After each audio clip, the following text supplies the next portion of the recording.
Senior citizen association के member madam Rehana आगा के उम्रे जो शर्फ हासिल करे अचण ते शानदार तकरीब। रिपोर्ट मंजूर कालरो। सीनियर सिटीज़न एसोसिएशन हैदराबाद के मरकज़ी ऑफिस में तंजीमी मेंबर अपर रेहाना आगा के उम्रे जो शर्फ हासिल करे अचण ते संदसि मान में अॼु कुर्ब भरी दावत जो एहतमाम कयो वियो।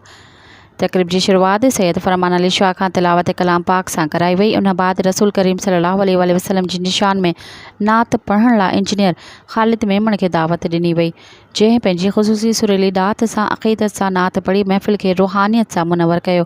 अपर रेहाना पंहिंजे सफ़र बाबति मदीने पाक तोड़े मक्की शरीफ़ जी ज़ियारतुनि जो ॿुधाईंदे सभिनी खे दुआउनि सां फैज़याब करण सां गॾु आबे ज़मज़म, अजवा, खजूर ऐं हर हिक खे तस्बीह जा न्याज़ पेश कया। जनरल सेक्रेटरी आगा सैफुल्ला ख़ान पंहिंजे ख़्यालनि जे इज़हार में अपर रेहाना के मुबारकूं पेश कंदे संदसि ख़िदमतुनि जी तारीफ़ कई। आख़िर में एसोसिएशन के सदर दरिया खान बलोच सभिनी शरीक साथियुनि ख़ासि करे औरत मेंबरनि जो शुक्रिया अदा कयो, जिन अदी रेहाना के उम्र जूं मुबारकूं ॾियण वारे हिन ख़ुसूसी तकरीब में शिरकत करे प्रोग्राम के सूंह बख़्शे छॾी। पाण रेहाना आगा के पंहिंजे सभिनी मेंबरनि पारां उम्र जूं ख़ुशियूं भरियूं मुबारकूं पेश कयूं। प्रोग्राम जो stage secretary doctor Rafi Qureshi हो, जंहिं हिन नंढड़े प्रोग्राम के ख़ूबसूरत लफ़्ज़नि जे नज़्मो ज़ब्त सां कामयाब बणाए छॾियो।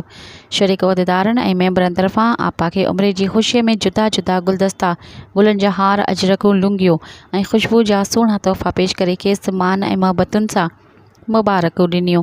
हिन तकरीब दौरान मैडम सलमा कादरी पारां आयल महिमाननि लाइ दीनी किताब जा तोहफ़ा पेश कया विया, जंहिं जी सदर समेत सभिनी तारीफ़ कई।